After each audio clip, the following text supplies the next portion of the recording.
Hai, jumpa lagi dengan saya, Mahdar di channel Mahdar Selangkong. Kali ini saya akan membahas materi bahasa Inggris khusus SMA kelas 10, yakni materi descriptive text. Dalam video ini saya akan membahas descriptive text mulai dari definitions, social functions, the purpose, generic structure, dan language features. Serta tidak lupa juga dengan contohnya. Kita mulai dari definitions. Descriptive text is a text that describes a particular person, thing, or place. Jadi, teks deskriptif merupakan suatu teks yang mendeskripsikan orang tertentu, benda tertentu, atau tempat tertentu. Jadi, satu objek ya. Berikutnya, social function of descriptive text.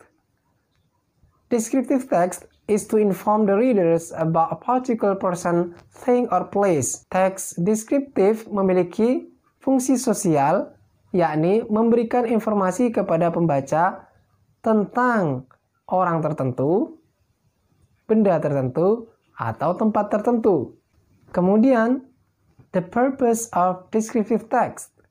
Descriptive text aims to describe or disclose personal person, thing, or place. Teks deskriptif memiliki tujuan untuk mendeskripsikan atau menyampaikan orang tertentu, benda tertentu, atau tempat tertentu. Selanjutnya, generic structure of descriptive text, yakni struktur dari teks deskriptif ada dua, identification dan descriptions. Identification is an initial part that introduces what or who you are going to describe. Jadi, identifikasi ini merupakan bagian pertama yang memperkenalkan apa atau siapa yang akan kamu deskripsikan. Descriptions is special part that describes the characteristics of what or who you are describing. Deskripsi ini merupakan bagian khusus yang mendeskripsikan ciri-ciri dari apa atau siapa yang sedang kamu deskripsikan. Selanjutnya adalah language features. Ini merupakan ciri kebahasaan. Yang pertama yang kita gunakan adalah adjective, yakni kata sifat. Di antaranya beautiful, temporary, unique, various, historical, dan lain sebagainya. Dalam teks deskriptif, kita pasti menggunakan adjective. Adjective ini fungsinya untuk menjelaskan apa yang sedang kita deskripsikan. Selanjutnya, ciri kebahasaan yang ada dalam descriptive text, yakni tentang tenses. Terkait tenses yang kita gunakan, dalam teks deskriptif kita menggunakan simple present tense untuk menunjukkan bahwa apa yang kita deskripsikan merupakan suatu hal yang benar adanya atau fakta. Namun, bukan berarti tenses yang lainnya tidak boleh. Ini tergantung dari konteks apa yang kita deskripsikan. Misalkan kita menceritakan suatu tempat dibangun dan memiliki sejarah seperti apa, maka gunakanlah simple past tense. Sedangkan bentuk kalimat yang kita gunakan dalam teks deskriptif, ini boleh kita menggunakan kalimat aktif maupun kalimat pasif. Untuk kalimat aktif, kalian pasti sudah banyak mengerti kan? Nah, untuk kalimat pasif ini, kalian bisa pelajari dalam video yang sudah saya upload sebelumnya. Saya sertakan link di bawah ini untuk memberikan pemahaman kepada kalian apa dan bagaimana cara membuat kalimat pasif. Di bawah ini saya sudah sertakan linknya untuk memudahkan kalian memahami passive voice. Setelah kita mempelajari tentang teorinya, mari lihat contoh berikut untuk memberikan pemahaman yang lebih. The Heroes Monument. The Heroes Monument is a historical monument in Surabaya. It is located on Pahlawan Street in front of the East Java Governor's Office. The Heroes Monument was constructed to commemorate the heroes who had fought to regain independence in November 1945. It has shape like nail standing upside down and white color. It stands 41,15 meters high. It is also equipped by ladder that winds the monument until the top. The Heroes Monument is interesting to visit. Perhatikan teks ini merupakan teks deskriptif tentang historical place atau tempat bersejarah. Saya mengambil contoh monumen pahlawan yang ada di Surabaya.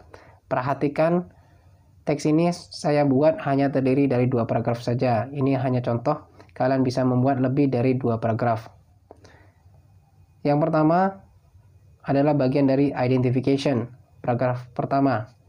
Di sini saya harus menyebutkan objek apa yang sedang saya deskripsikan, yakni monumen pahlawan, kemudian lokasinya di mana. Di Jalan Pahlawan, depannya kantor Gubernur Jawa Timur. Di paragraf kedua merupakan bagian dari description. Di bagian ini saya menyebutkan ciri-ciri khusus dari monumen pahlawan, seperti bentuknya yang menyerupai paku terbalik dan warnanya berwarna putih.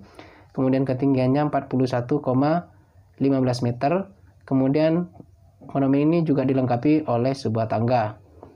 Inilah generic structure-nya atau struktur. Kemudian saya menggunakan adjektif, kata sifat.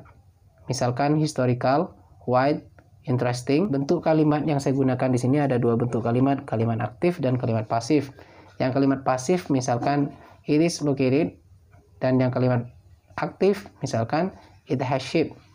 Kemudian tenses yang saya gunakan di sini ada 3. Yang pertama simple present tense, yang kedua simple past tense, dan yang ketiga past perfect. Yang pertama simple present tense yang ditandai oleh to be, is, dan kata kerja yang ditambahkan s. Misalkan yang di sini di kalimat pertama, di paragraf pertama, the hero's monument is. Di sini merupakan contoh atau ciri dari simple present tense.